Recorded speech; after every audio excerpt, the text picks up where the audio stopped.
बिस्मिल्लाहिर्रहमानिर्रहीम। अस्सलामुअलैकुम। Welcome to my YouTube channel.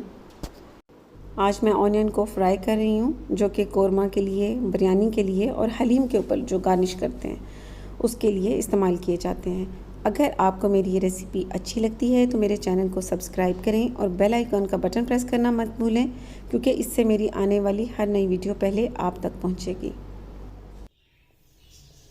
प्याज फ्राई करने के लिए 3 से 4 अदद प्याज ले लेने हैं और उन्हें बारीक बारीक काट लेना है।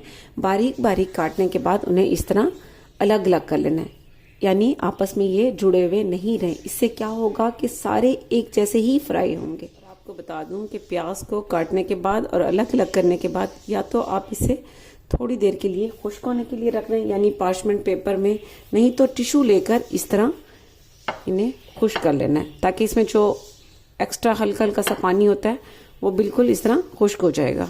इस तरह ये देखिए बिल्कुल खुश्क हो गए। अच्छी तरह से टिश्यू से आपने इसे साफ कर लेना है, नहीं तो इसे पार्चमेंट पेपर के ऊपर रख देना है थोड़ी देर के लिए। अब इसे फ्राई कर लेते हैं।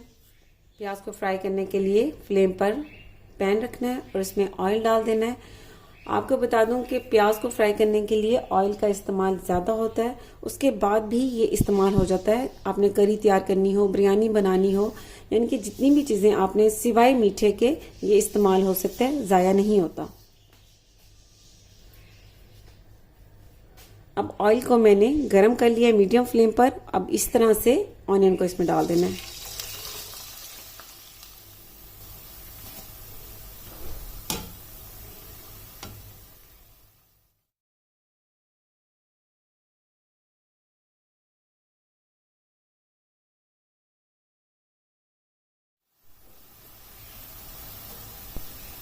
प्याज हल्की हल्की सी ब्राउन होनी शुरू हो चुकी है।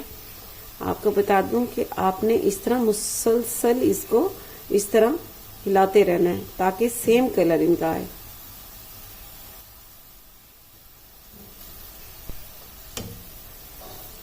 प्याज हल्की सी ब्राउन हो चुकी है। अब आपको बता दूं कि फ्लेम को बंद कर देना है, इसे डार्क नहीं करना। इस तरह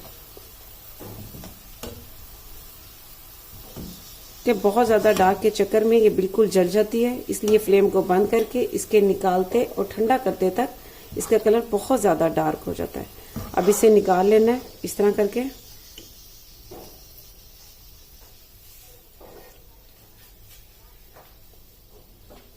निकाल कर एक ट्रे में पार्चमेंट पेपर रख देना है और उस पर इस प्याज को फैला देना है। ये इस तरह करते हैं। इस तरह ये देखिए बहुत ही खूबसूरत इसका लाइट गोल्डन ब्राउन कलर आ चुका है। इस तरह ये बाकी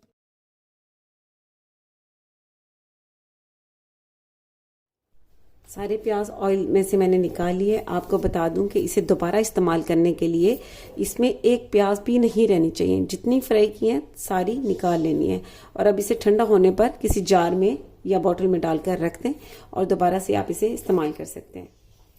बहुत ही ज़बरदस्त और बहुत ही, ये देखें, क्रिस्पी प्याज फ्राई हो चुके हैं। आप इसे कोरमे में इस्तेमाल कर सकते हैं, बिरयानी में इस्तेमाल कर सकते हैं, जब हलीम तैयार करते हैं तो उसके लिए भी ये इस्तेमाल किए जाते हैं।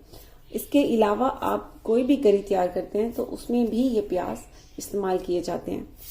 तो आप ज़रूर ट्राई कीजिएगा और इसका फीडबैक मुझे ज़रूर दीजिएगा। इसके साथ ही अल्लाह हाफिज़।